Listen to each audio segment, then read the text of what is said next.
रही है, जहां रुझानों के बीच अब सबसे पहली एक सीट का फैसला भी सामने आ गया, जहां बंगाल में पहला नतीजा सामने आ चुका है। रुझानों के बाद ये पहली सीट है जहां पर नतीजा भी सामने आ गया। मोंटेश्वर सीट से बीजेपी की जीत हुई है, मतलब पहला रुझान भी बीजेपी के साथ खुला और पहला नतीजा भी बीजेपी के साथ ही खुल रहा है। बंगाल में पहला नतीजा सामने आ चुका है जहां पर बीजेपी की जीत हुई है, बीजेपी कैंडिडेट की जीत हुई है। मोंटेश्वर ये सीट है जहां से बीजेपी कैंडिडेट की जीत हो चुकी है और ये रुझान नहीं है, ये बल्कि नतीजा है।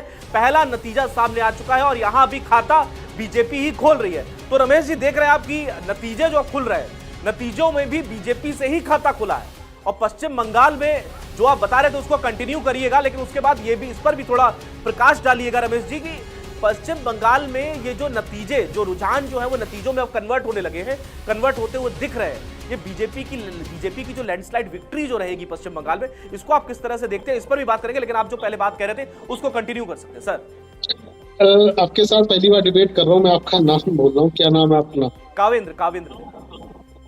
देखो, 34 साल एक लंबा पीरियड लेफ्ट पार्टियों के पास रहा, मैं पश्चिम बंगाल की बात कर रहा हूँ।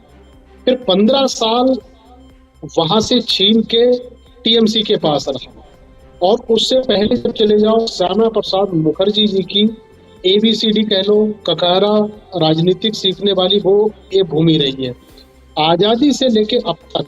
और उसके बाद श्यामा प्रसाद मुखर्जी ने एक संकल्पना और एक सपना देखा था कि यहाँ पे भी कभी भारतीय जनता पार्टी का परचम लहरा और भगवा चारों तरफ फैले। मुझे लगता है उनकी संकल्पना और उनकी जो कल्पना थी वो आज पूरी होती हुई दिख रही है। एक तो बात है, लेकिन पश्चिम बंगाल के साथ में एक चीज हमेशा से जुड़ी रही है, जो भी दल, जो भी पार्टी जब बनाता है तो वो बहुत लंबे समय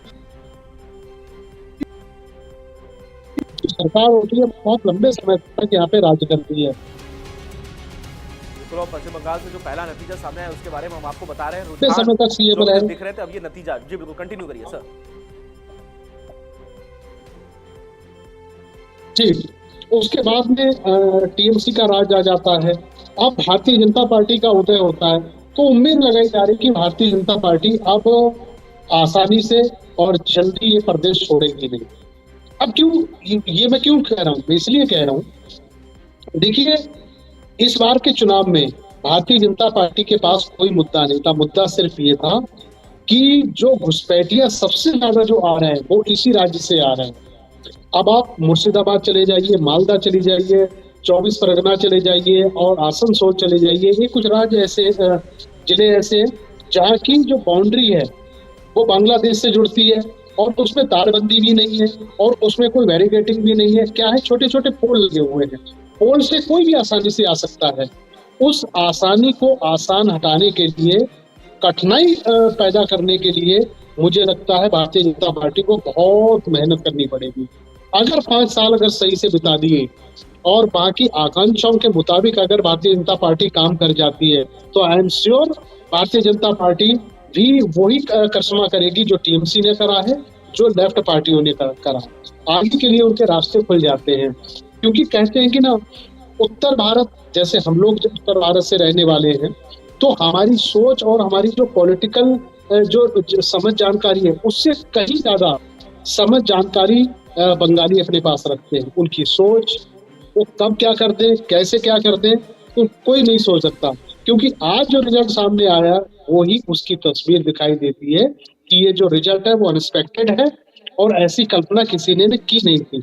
और इम्पोर्टेंट बात यहाँ पे मैं जोड़ दूं, देखो, सबसे बड़ी बात यहाँ पे बंगाल के लिए कही जा रही थी कि ममता को हराना आसान नहीं है।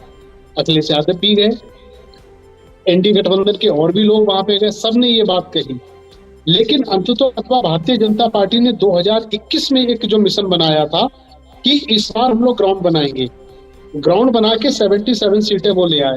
अब उसके बाद में उन्होंने कहा अब तो हमारे पास कुछ नहीं बनेगा, लेकिन अगला जो 5 साल आएगा इस सीटों को हम डबल कर देंगे। डबल करने का मतलब है 144, 145 सीटें। ये तो आंकड़ा 200 से पार चला जा रहा है।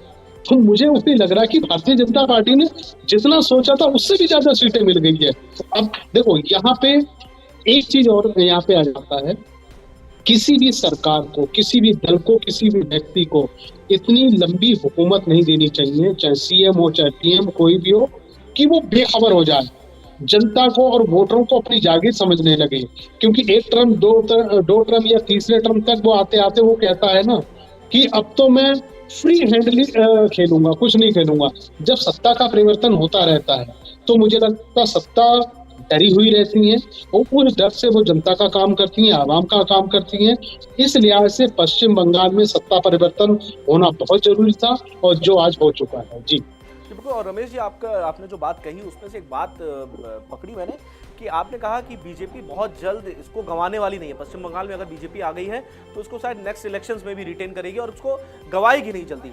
अगर गंवाएगी नहीं तो जैसे लेफ्ट को 34 साल की सत्ता के बाद जब टीएमसी ने हटाया 2011, उसके बाद 2026 आते आते लेफ्ट कहीं नजर नहीं आई।